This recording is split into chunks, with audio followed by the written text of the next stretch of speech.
So I'm really kind of reluctant to say this, but now that we're into the double digits of the series, it's still kind of early to tell. But I'm starting to think this is going to be the best AI only we've ever had on the channel. I mean, that's a big statement. That's a very big statement. I did check. I don't know why, just kind of out of curiosity. We've done I might be wrong about this, but I think we've done 24 AI only battles, including EU4, Civ 5, and then the new Hearts of Iron 4 one. So that's a pretty big thing to say. The thing is, I think this campaign just has such a good balance between the war and the colonization. Obviously, playing with 60 plus civs, that's really, really nice. One of the most interesting things are these 3 Spanish caravels. I think they're the big focus point now in the campaign. We've got 3 of them here. Iberia, arguably the closest region of the map. Well, I mean, I guess outside they're about the same from the British Isles. We got these 3 civs in the British Isles, but Iberia. And then, Portugal might end up colonizing over there, but I don't know how many cities they'd get up. Anyways, that's pretty interesting. And then over the break, I did process one turn just to kind of get an idea of how long each turn was taking to process. It's about a minute and a half right now, give or take, obviously a few seconds. But yeah, so about a minute and a half. I just wanted to see where that was by turn 191. I apologize. Ethiopia and Egypt's declared war. You probably already noticed this. You probably were like, Drew, shut up and talk about the war. This might be interesting, but at the same time, Ethiopia's got it. I mean, they're hidden behind hills. They're hidden behind this river. Well, not kind of. I mean, the river's not going to make much of a difference, but the hill tiles will. The mountains will. Ethiopia should be fine. And let's not forget about Ethiopia's unique ability. If they are smaller, actually, you know what? Ethiopia might be too wide. They've got 4 cities versus Egypt's 2 cities. I believe for their unique ability to work, they must have less cities than the other civ in the war, something like that. I don't know, something along those lines. So that'll be interesting to see what happens. But the Sumer and Russia. There is no immediate border between those two. So yeah, remember the Sumer are pretty much locked down to Arabian Peninsula. They don't have any. Oh, goodness. Okay, so now we've got Mongolia versus Kazakhstan. We've been waiting for that for quite a long time. Have I talked about how many colonies Persia has up in Central Asia?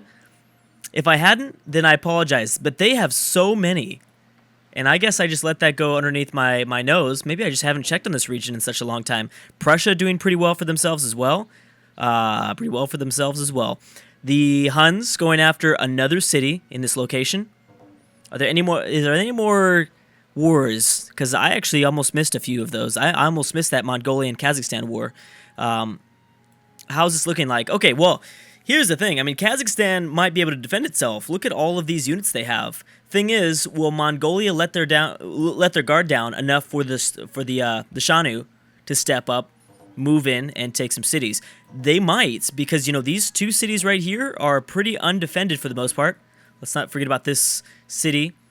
That's technically not a colony, and I realize that I say colony all the time, but I don't know. It's always like, why do you say colony all the time, Drew? Drew, stop saying colony, man. And then there's always the reply that's like, well, technically he's kind of right. And then there's like, it depends, but usually there's either an argument or I guess agreements to agree to disagree. But either way, just wanted to kind of address that for a second. Oh, Kazakhstan was going after another area as well. But anyways, point of the intro of this video is I'm really, really liking this campaign. This is going great. Let's just hope that it stays exciting. And at this point, I would like to continue to see, what happens. It's gonna be interesting to see if we see a snowball effect or oh man, the Chukchi actually not even approaching the New Worlds. They have all this room to colonize here, so they don't really need to do that at all.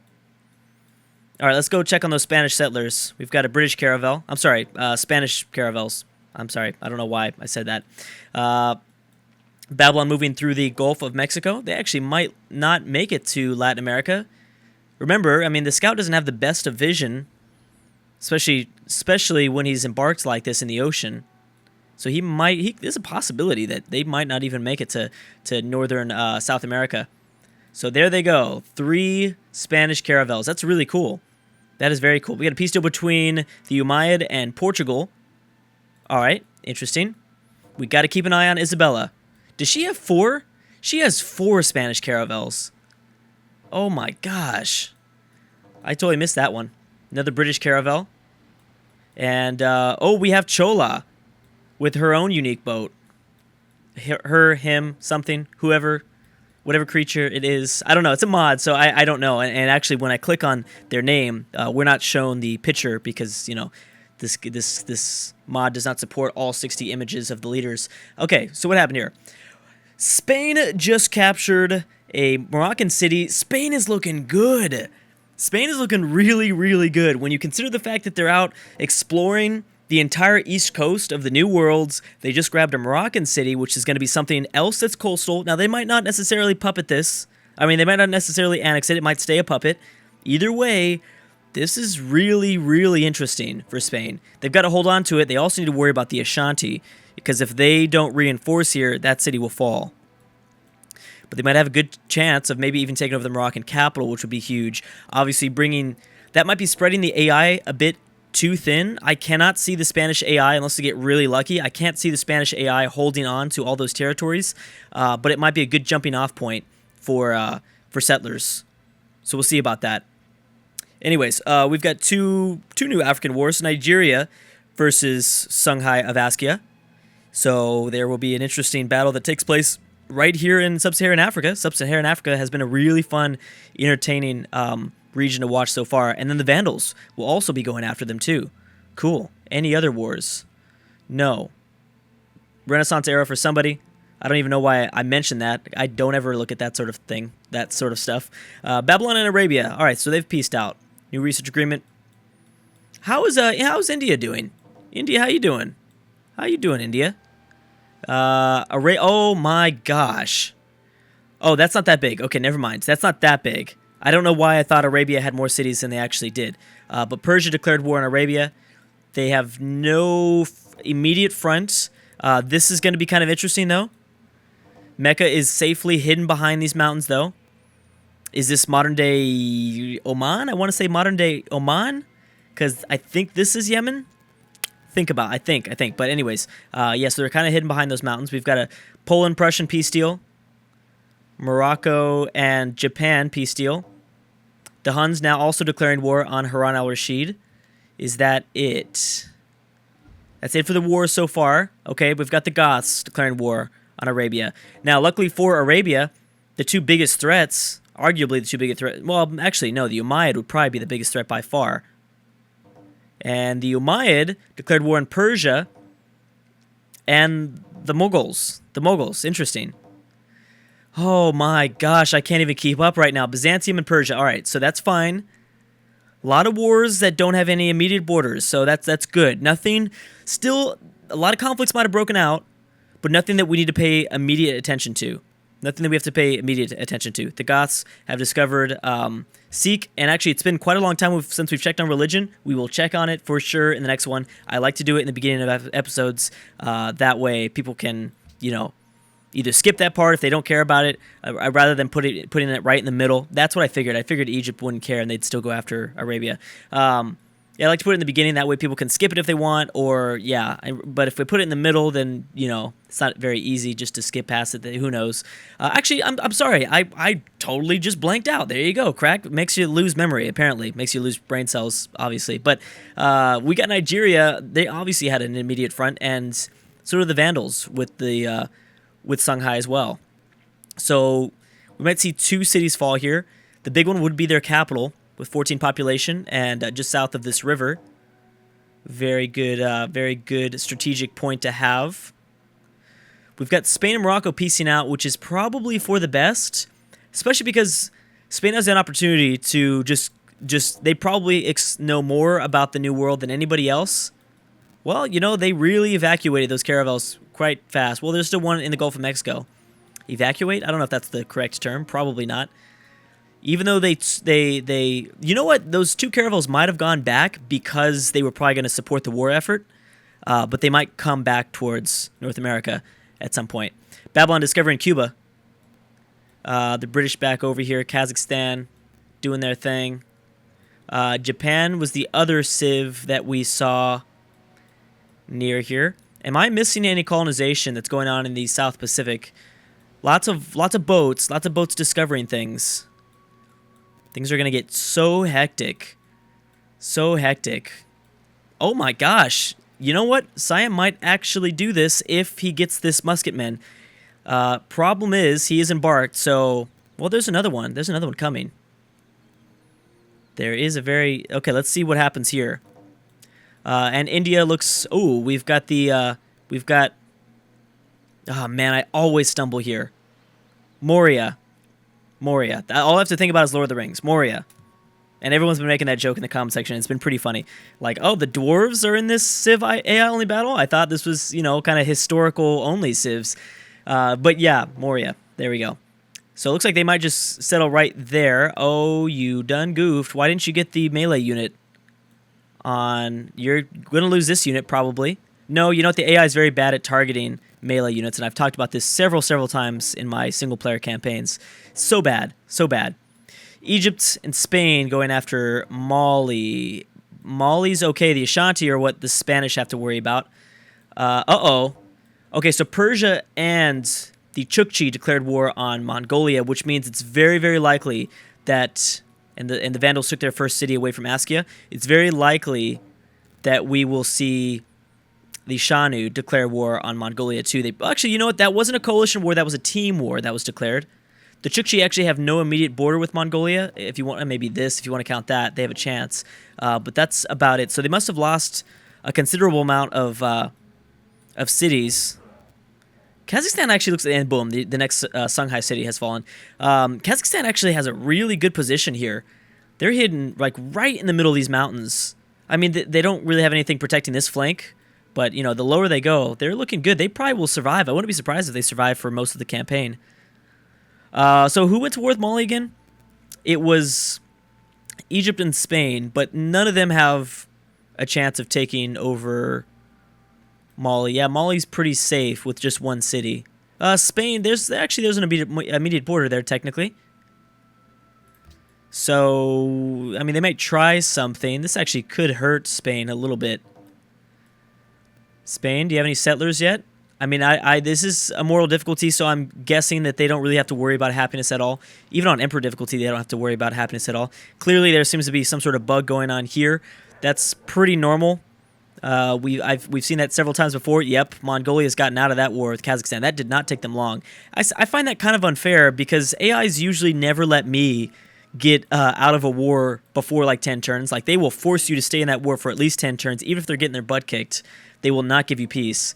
But I guess that's not the same for AI to AI peace deals. Whatever, it's fine. I'm not salty about it. I'm not maybe a little bit. Sweden has peaced out with who? Geez, now I'm starting to forget people. Burma, yes, Burma, I believe. And how is Burma doing? Burma not doing so well, but luckily Siam is having some issues. They've got multiple musket men around here, though. Luckily, they're not, luckily for Siam, they haven't embarked to hit these guys yet. Okay, so Moria is going... I thought they might be going for Southeast Asia. I'm sorry, yeah, I guess the kind of Indochina region. Looks like they might be going more for Australia if they've discovered this location. Siam doing a lot of exploration. That's pretty big. That is pretty big. Let's not forget they've got 4 coastal cities. They could be a huge colonizer. And we need to really consider the fact that Indonesia not doing too well at all in this campaign. Only with 3 cities by turn 200. That's not good. It's really, really not good for them. They needed to be a lot more than that. I know a lot of people picked Indonesia as well. They honestly looked like they were going to be pretty expansive. But, again, starting off on their actual homeland, island, it really did slow them down. Which is probably for the best because they would have gone crazy if I put them to the island to the north. Look at Japan. Look at Japan with all of those ships. It's crazy. Kazakhstan continuing to explore. Wait a second. Not explore, I mean settle, but Kazakhstan has a settler. And it looks like it might be heading towards the Pacific. I don't see any space unless they wanted to grab this salt. Actually, no, they're limited to... No, I don't think they're limited to 3 tiles. I think I removed the minimum requirement to settle a city. I do that for all my AI only battles so that we can just jam pack them all in there. So technically they could settle here, but usually they still don't, even though they know they can. The AI does not change their strategy. Oh, the Chukchi. Okay, so the Chukchi are going to be the first to settle the New Worlds. I would have died if Kazakhstan was the first one because they lost their capital. They don't look very good, but they know what's over here. They do know what's over here. Babylon looking like they're going to discover South America. Poland finding out what's over here as well. And we knew the Shanu had kind of discovered this region. Okay, so what else happened? A few people declaring war on Burma. And that's it. Man, this second wave of war is insane. I guess you want to call it the second wave of war, because the first wave we've pretty much already made it through. And there are wars going on in between these massive waves. Look at the Ashanti, but the Ashanti are heading in the wrong direction. I don't know if they're doing some sort of naval invasion or what, but, well, they don't have deep sea sailing anyways. But man, that's a lot of naval units that they're not using. It's all building up to this point where everyone has deep sea sailing, and it's going to be interesting. The Congo have it. Any wars that were declared? We've got Poland and Spain. Spain declaring a lot of offensive wars. Sweden, who is a pretty big power here, declaring war on Poland. Oh, that's interesting. Are the Goths involved? Did the Goths declare a war? We've got Portugal and the Sumer. We've got Congo and the Sumer. All right, that's nothing really. I think the Goths have already been at war with Poland. It looks like it. And they look like they're going to be really successful here. That's why the Swedish and the Spanish declared the war, is because I think the Goths have finally done enough damage. We've known about this war we've known about this war. I don't know why I forgot it for a second. Japan, look at Japan with all those wonders. And the Chukchi with 3, Poland with 2. Ooh, that's pretty big. So whoever grabs Poland's going to grab those 2 wonders as well. The Goths probably finally just did enough damage where, other civs are trying to jump on board. Obviously, Warsaw, a pretty crucial city to have. It's definitely not Berlin that has it, I don't think, those 2 wonders. It's got to be Warsaw. Oh yeah, obviously. Well, we know about the Great Wall. But what's the other one? Can we check? Is it the pyramids? No, that's not the pyramids. Is that the Chichen Itza? I hope that I'm not wrong about that, because I probably just made everyone laugh if that's the case. Okay, well, yeah, obviously this is that Chichen Itza. If that's a Chichen Itza, then that's a pretty big deal. That's not major, but it's very nice to have longer golden ages, obviously. Mongolia joining in a war against the Sumer. The Shanu still have not declared war on Mongolia, which is really surprising. Are the Chukchi seeing any sort of? Are they bringing any sort of threat to Mongolia? No. Sistine Chapel has been built by the Chukchi. A couple of peace deals, but nothing major. I don't think anything major. So I think we're going to see the first civ settle the New World. That will be the Chukchi, which is kind of no surprise. Boom. So that's going to be at least 2. And where is Kazakhstan going? Kazakhstan taking a while, so we don't know what they're going to do. They might be just settling up here, which is likely. It looks like they're heading off towards that direction, but we'll see. Anyways, guys, I'm going to stop right there. Thanks so much for watching, and I will see you guys next time.